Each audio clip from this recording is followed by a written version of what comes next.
Since Morocco are not playing for Africans, I hope they are satisfied in their house right now because every time they get to the quarterfinals, that's how they feel. They feel like they are not Africans, that they are Moroccans.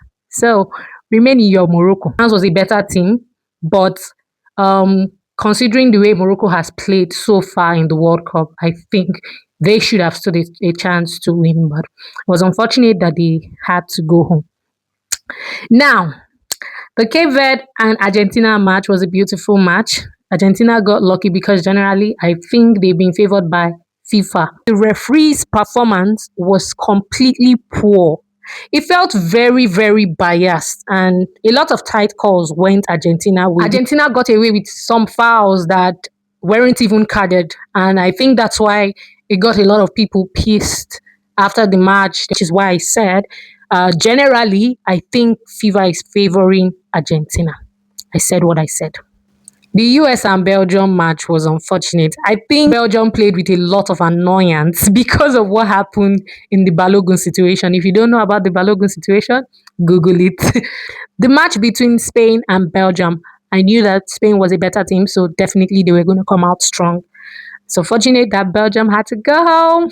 Next is the Norway and England match. Definitely England are the stronger team, but I still felt like Norway could have turned it around because generally in the match, what I enjoyed the most was how both teams fought hard throughout the match, and you could see it was very, very evident.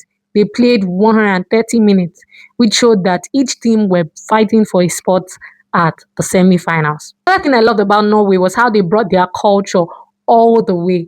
Now, if you don't know, you know now that the biggest stage is the World Cup. And what better way to showcase your culture if not at the World Cup? They showed us that they were truly the Vikings. One of the most beautiful part of their culture was how they was the movement that they did whenever they drum and they do the drumming ta ta hoo ta ta hoo. That was complete. That was just beautiful to watch. Another thing I loved was how Helen Haaland enjoyed the match. You could see him that he was just playing because he enjoyed football, and that was another inspiring aspect of this World Cup. But then again, I knew that my guys were going to come out top. I mean, what do you have Jude Bellingham for? What do you have? What do you have Harry Kane for? What do you have these people for if they are not going to come out and top the match? It's how the Norwegian airline and British Airways took the beef from football actual challenge online. Now, the Norwegian Airlines challenged the British Airways that if Norway won the match, the British Airways will put up the Norwegian airline logo on their profile for a whole day, and vice versa would happen if England won the match.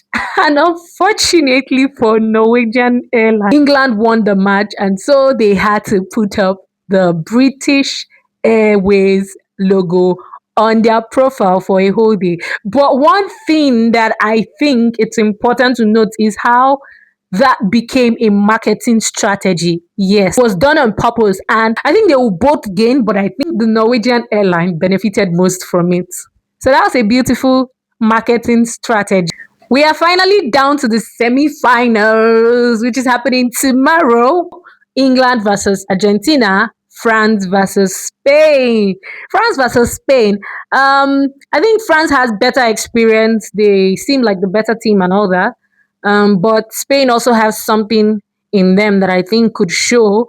But genuinely, I want France to be the winning team. Generally, France has a higher chance of winning. I think they are the favorite of the people. England versus Argentina. Of course, Argentina is the favorite. I want England to come out top because I also think they fought fairly in this World Cup and they deserve to come out top. Judging between the two teams, if they were going to play fairly, I think England would come out top. We will find out tomorrow. So I'm rooting for England and France in the semi-finals to, move to the finals. Stay tuned. Thank you for watching. Do not forget to like, subscribe, and comment. Let us know your thoughts. See you in our next video. Bye.